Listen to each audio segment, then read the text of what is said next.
In this video, we'll be looking at the domain and range of functions and the different notations used to describe them.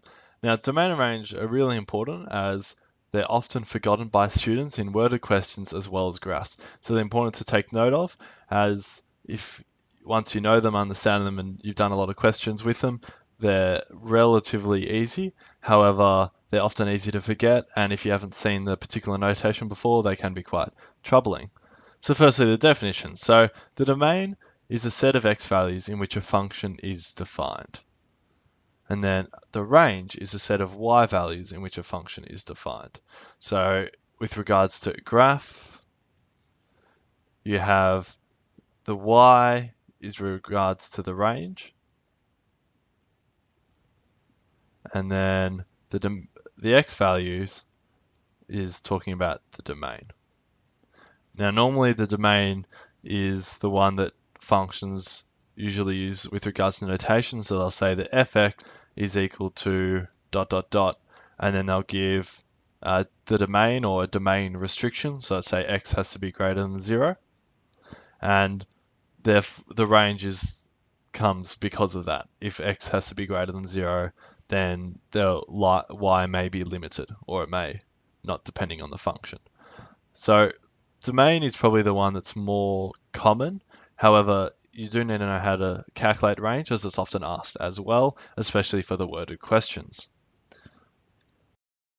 When talking about the domain and range, I like to think about there's two types.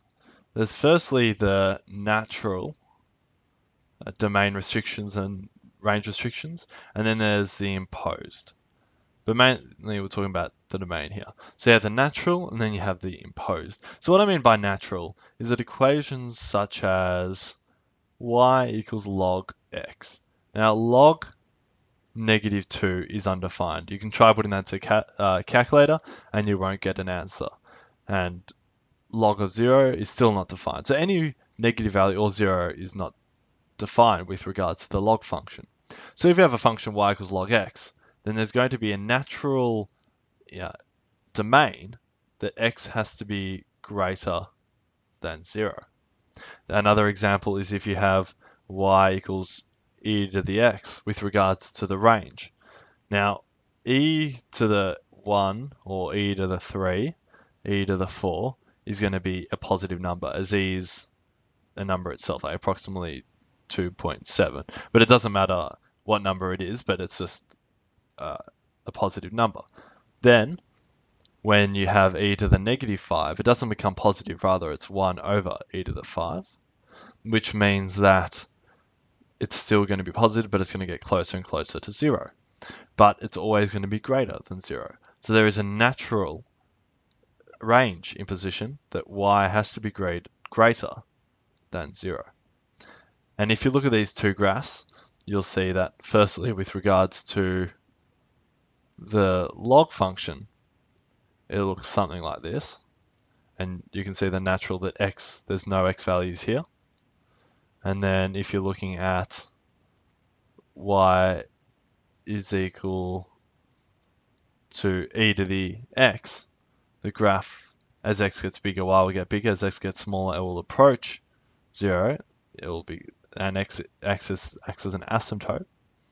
And it will look something like that, y equals x. And you can see that the natural thing, because there's no y value less. So no negative y values.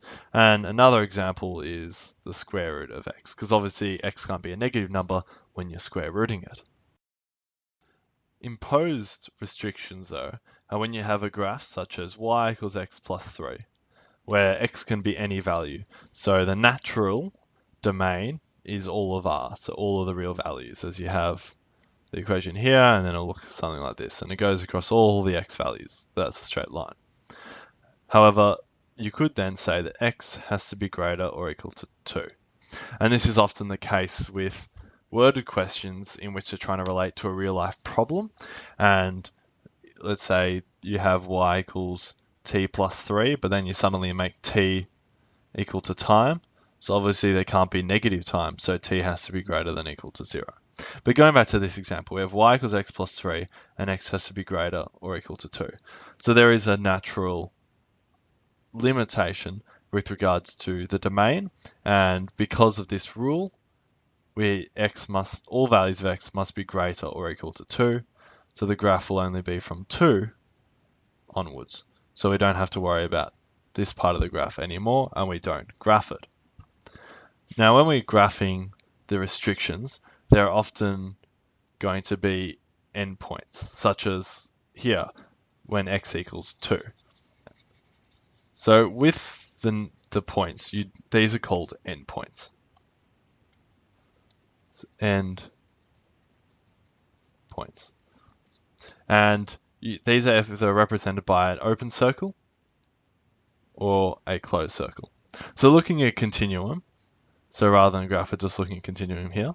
And then you want to say that you're going from 2 all the way to all the values. Then if you're including 2, you can represent this by a closed dot going forward. However, if you wanted to go from, let's say, -4 and all the values less, but not including -4, then it'd be an open circle with the line going that way, or following whatever graph it is. So here are two examples. So these are these imposed limits. Now, imposed natural aren't technical definitions, but they're good ways of thinking about it. So you have x is greater than or equal to 2, and that includes 2. So you can see that that is just greater than 2. That includes 2. So that line here is really important because it includes 2. And then the graph just continues after that solid line. Or if the graph was a quadratic, it may look like something like that, for example. Then when you have y equals x, x is greater than 1, it's going to be an open circle. And it's really important that you label the endpoints. So as you see here, I've given the coordinates, and it's just like intercepts. You have to label them every time. So you always have to label the endpoints. So going through some of the common notation that you'll see with regards to domain and range. So firstly, if you want to say, typically it's assumed that x is not restricted at all, but if you want to say that x is not restricted, then you can write x encompasses R. So a good way to think about this symbol here is encompasses. However, technically it's rather talking about the set. And then this represents negative infinity to infinity. So that's just basically saying all values of x, so all real values. So that's, if you're running what that double sort of line is, that's just notation. So you can show the double line R is just referring to all real numbers. Now with regards to the brackets, there's two types, square brackets and open brackets. Square brackets includes the endpoints. So if you wrote here -3 to 4, you would include -3 and 4. And then with the open brackets, it does not include the endpoints. So -3 and 5, but it wouldn't include those points. Now with regards to the brackets, that -3 to 4, you're talking about all values from -3 all the way to 4. So not just those 2 points, but every value in between.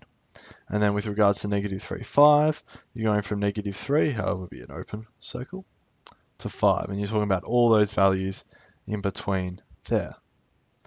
Now, you can say R plus and R minus. And that refers to all positive values of R, but does not include 0. As you can see, there is an open bracket. With regards to infinity, just the common notation is to have an open bracket rather than a square bracket. Then R negative is negative infinity all the way to 0. However, as I said, it doesn't include 0. If you wanted to show it did include 0, then you could write R plus, then union 0. And union is like or, so it's referring to all the R plus or 0. So it does include 0. So it would be now a square bracket 0 all the way to infinity. Going back to the brackets quickly, the number on the left-hand side has to be the most negative. And then the number on the right-hand side has to be the most positive. So you can't just say 4, going from 4 to -2, so you can't write that. You have to rather write -2 to 4, or let's say 3, 4, etc. So this is common notation standard that you put the most negative on the left-hand side and then the more positive one on the right. So here are two equations in which the domain has been restricted. So firstly, looking at the first part, y is equal to x squared minus 3. So that's a quadratic, and it's being translated 3 units down, has a turning point at 0, -3, and it's going to look something like that going up, and then on that side going up as well, and it's going to be symmetrical. However, it's all real values except, so this symbol here is except 2 and 5. So the graph is going to look something like this, where you have that point there open and that point there open as well. And obviously it's not to scale and obviously not a good graph, but the point is you draw the graph and then it's an open circle at 2, whatever the y value is, so 1, and here at 5, 22. And so I've just thrown those values back into the equation. So the graph does continue at all the points apart from those 2 exact points. And that's what those squiggly lines here mean. When you write something like that, 2, 5, you're not talking about all the values from 2 to 5, you're just talking about the integer values. So the integer values. Now with regards to the next equation, we have the same one, but we have a different restriction. Here we have all the real values of r except 2 to 5, and these are open brackets, so it does not include 2 and does not include 5. So this one is rather going to look something like that. So you have the same equation, and you're going here, but at x equals 2, it's going to be an open circle. Then you're not going to have any of the values between 2 to 5. So 2 to 5 refers to all the values in between. So you can't have any of these values at all. So the graph is going to go from 2, you're going to have here at 5, so these are the same points, so 2, 1, and 5, 22, obviously not to scale, and then it continues again. So there is just an open part in the graph compared to here where it is closed. And if one of these was square, so let's say it was square 2, 5, then you would close in and have a closed circle on the 2, 1.